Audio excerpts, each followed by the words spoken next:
Hello everybody, how are you doing tonight? Hope you're having a good time. And today we are reviewing Infinite Beyond the Mind for PC and the Switch. And we played the Switch version this time around. It's not one of those games I got to check out at PAX South a couple months back. And a game I definitely wanted to give a fair shot at, and a fair shot I have given it. I'm going to say this right now, it's definitely worth your time, especially at the current price point of $10, but let's not get too far ahead of ourselves. Let's dive right into the review.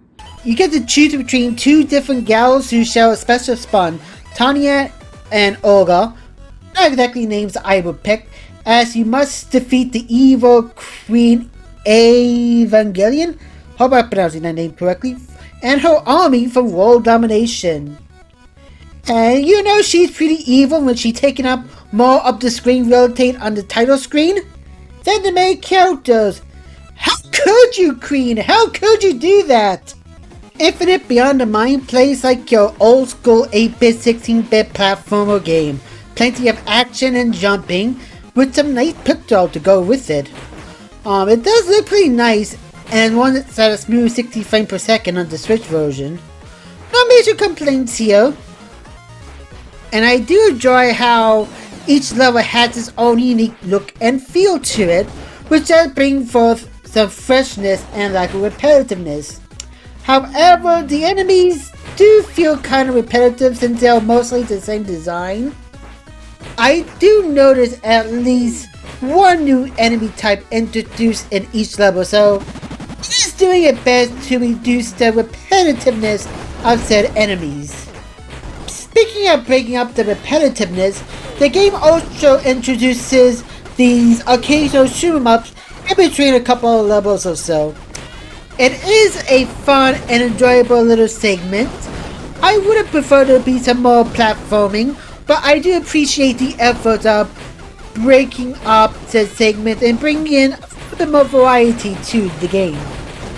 And the controls are very responsive and very simple since you only really need like 3 buttons: slash, jump, and dash.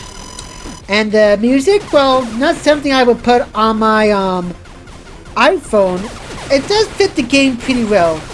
I guess my only real complaints are the boss battles. Now, I'm not gonna say that these boss battles are badly designed. They're not, but honestly they seem kind of like pushovers. Especially once you get down the patterns, they're kind of easy. Heck, most of my playthrough, I have no problems taking out the bosses. Maybe I lost a life once here or there, but they weren't like necessarily hard. That is until you face this thing. I mean, wow, this difficulty spike really goes up here, like. And then it has a second form too? Oh my! For a good while there, I thought this was legitimately the final boss of the game. That's how hard it was. And then we moved on to a shoot-up stage and I'm like, okay, I guess she wasn't the last boss. Now, in the interest of making sure I get my bases covered, I did decide to play a little bit at Olga, just to see if there was like any gameplay differences between the two characters. And honestly, besides the aesthetics, there wasn't any.